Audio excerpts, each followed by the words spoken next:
మీకు ధైర్యం ఉంటే అధికారం ఉందని జిల్లా కలెక్టర్ దగ్గర డిపో దగ్గర సంతకం పెట్టి రాజేశ్వరం తొలగించడం కాదు. మీరు రీకాల్ కి ఎలక్షన్ పెట్టండి. వెంకటాచలం గ్రామ ప్రజలు మాకు వద్దు అంటే మేము మరలా పోటీ చేసేటువంటి పరిస్థితి ఉండదు.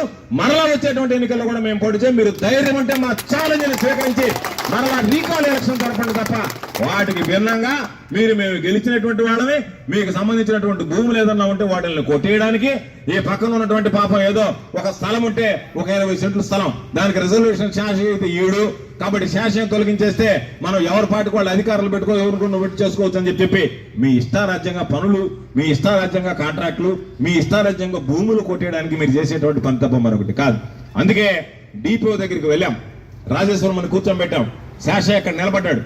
శాసయ్య వాయిలుగా అడిగాడు డిపోని ఏమి చేస్తేనో మాకు చెప్పండి అంటే పాపం డిపో 3 సార్లు 3 గ్లాసులు నీళ్లు తాగాడు తప్ప ఏమీ చెప్పలేకపోయాడు. మాట్లాడితే నీళ్లు తాగడం కొట్టక మెంగడం, నీళ్లు తాగడం కొట్టక మెంగడం పాపం అంతే తప్ప మీరు తప్పు చేశారు ఇదిగోనేటువంటి మాట. సార్ విచారణలో తెలియదు ఎవరైనా విచారణ చేసినటువంటిది.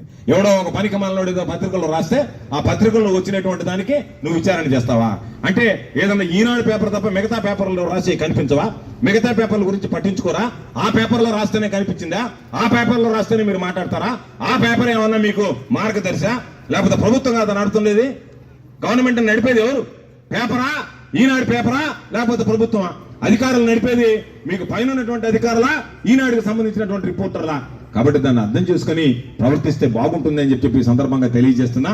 మీరు ఈరోజు మిర్రి పడ్డం కాదు, రేపటి రోజు మీరు ఎన్ని రకాలైనటువంటి ఇబ్బందులు పడతారో ఈ రోజు ఎగిరిగిరి పడేటువంటి వాళ్ళందరూ కూడా సామెత ఉంది, సుందరా నీకెందుకంత తొందర అన్నట్టుగా రాబోయేటువంటి రోజుల్లో ఒక్కొక్కరు వీటికి సంబంధించి బాధపడే రోజు.